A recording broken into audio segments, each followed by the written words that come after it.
கடந்த 7ஆம் தேதி அன்று புதுச்சேரி பாஜக வழக்கறிஞர்கள் பிரிவு சார்பாக பாஜக மாநில பொதுச் செயலாளர் மோகன்குமார் சமூக வலைதளங்களில் குறிப்பாக டெல்டா ராணி என்ற புனைப்பெயரில் RSS அமைப்பையும் பாஜகவையும் விவேகானந்தன் என்ற குற்றவாளியோடு தொடர்பு படுத்தியதை கண்டித்து சமூக வலைதளங்களில் உண்மைக்கு புறமான தகவல்களை RSS அமைப்பிற்கும் பாஜகவிற்கும் திட்டமிட்டு அவப்பெயர் ஏற்படுத்தும் வகையில் செயல்படும் சமூக விரோதிகளை கண்டுபிடித்து உடனடியாக கடுமையான நடவடிக்கை எடுத்திட வலியுறுத்தி சைபர் கிரைம் போலீசாரிடம் புகார் மனு ஒன்று அளித்திருந்தனர். இது தொடர்பாக எடுக்கப்பட்ட நடவடிக்கைகள் குறித்து விசாரிக்க சட்டமன்ற உறுப்பினர் அசோக் பாபு, மாநில பொதுச் செயலாளர் மோகன்குமார், வழக்கறிஞர் பிரிவு அமைப்பாளர் தேவேந்திரன், மாநில அறிவுசார் பிரிவு அமைப்பாளர் முன்னாள் நீதிபதி அருள், மாநில வழக்கறிஞர்கள் சாய் ராஜகோபால், கிருஷ்ணராஜ், ஆறுமுகம், சீனிவாச பெருமாள், ஜெயபால், பாலாஜி உட்பட 30க்கும் மேற்பட்ட வழக்கறிஞர்கள், கட்சி நிர்வாகிகள்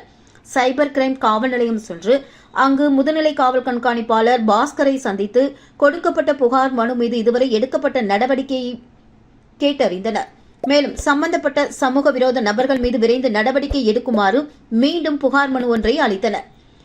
மேலும் நீதிமன்றம் மூலமாக மிக விரைவான சட்டப்பூர்வமான நடவடிக்கைகள், அதாவது அவதூறு வழக்கு மற்றும் குற்றவியல் சட்ட நடவடிக்கைகள் எடுக்க கட்சியின் தலைமையுடன் கலந்து ஆலோசித்து நடவடிக்கை எடுக்கப்படும் என்றும் பாஜக கட்சியின் வழக்கறிஞர்கள் பிரிவு முடிவு செய்துள்ளனர்.